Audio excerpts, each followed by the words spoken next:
안녕하세요. 바른신경외과 이우진 원장입니다. 오늘은 두통에 관련된 두 번째 시간으로 뇌 질환과 관련된 두통에 대해서 알아보도록 하겠습니다. 우리가 병원에 내원해서 뇌 병변과 관련 있는 두통인 것 같다라는 이야기를 들으면 덜컥 겁이 나는 것이 사실인데요. 하지만 앞서도 말씀드린 것처럼 다행히 뇌 병변과 관련된 두통은 상당히 드물게 나타나는 증상입니다. 그러면 오늘은 어떤 경우에 이러한 뇌와 관련된 증상으로 인해서 두통이 생길 수 있는지, 혹은 병원에 빨리 내원해야 되는지, 이런 부분들을 좀 알아보는 시간을 갖도록 하겠습니다. 뇌 병변으로 인한 두통의 특징은 신경학적 장애가 동반된다는 것입니다. 신경학적 장애란 쉽게 이야기하면 평소엔 아주 자연스럽게 잘 되던 행동들이 갑자기 되지 않는 것들을 의미를 하는데요. 예를 들어서 이렇게 평소에 말이 잘 나오고 있는데 갑자기 단어가 생각이 안 난다든지, 말이 갑자기 안 나온다든지, 혹은 발음이 어눌해진다든지 하는 것도 매우 중요한 신경학적 증상의 일부입니다. 순서대로 좀 살펴보면, 예를 들어서 눈 같은 경우에 우리가 갑자기 시야가 좁아진다든지,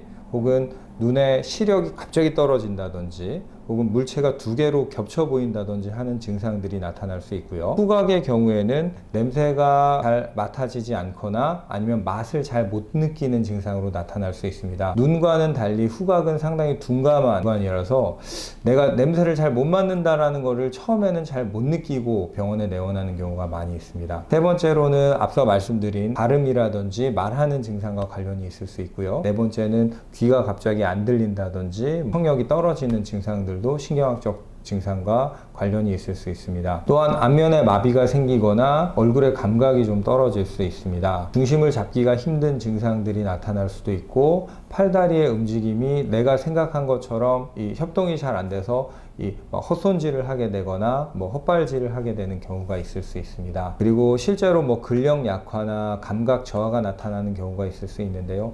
예를 들면 오른쪽 팔다리가 같이 힘이 빠진다거나, 혹은 감각이 떨어지는 증상들도 신경학적 증상의 일부입니다. 이외에도 여러 가지 증상들이 있을 수 있겠지만, 앞서 말씀드린 증상들이 발생했을 때는 반드시 병원에 내원해서 머리 안에 문제가 있지는 않은지 진찰을 받아보는 것이 매우 중요합니다. 이러한 신경학적 증상 이외에도 머리 안에 문제로 인해서 두통을 의심해야 하는 경우가 있는데요. 예를 들면 내가 지금껏 경험해보지 못한 두통이 극심하게 생겼다거나, 이런 것들은 뇌 동맥류의 파열이거나 혹은 뇌출혈 증상일 수 있습니다. 정신을 잃고 쓰러졌다거나, 혹은 이런 간질 발작, 우리가 이제 경련이라고 하죠. 그런 부분들이 생겨도 머리 안에 문제를 의심해야 할 수 있습니다. 제가 진료실에서 사실 하루에도 정말 엄청 많은 수의 두통 환자분들을 만나 뵙게 되는데요. 실제적으로 이런 증상들이 있는 분들은 아주 드뭅니다. 아주 드물고, 그리고 환자가 이런 증상이 있다라고 생각을 해서 내원을 해도 실제로 이런 문제가 없는 경우들도 많이 있습니다. 하지만 또 반대로 이런 증상들이 명확하지는 않은데 우연히 머리 안에서 문제가 발견되는 부분들도 있으니까, 혹시라도 걱정되시면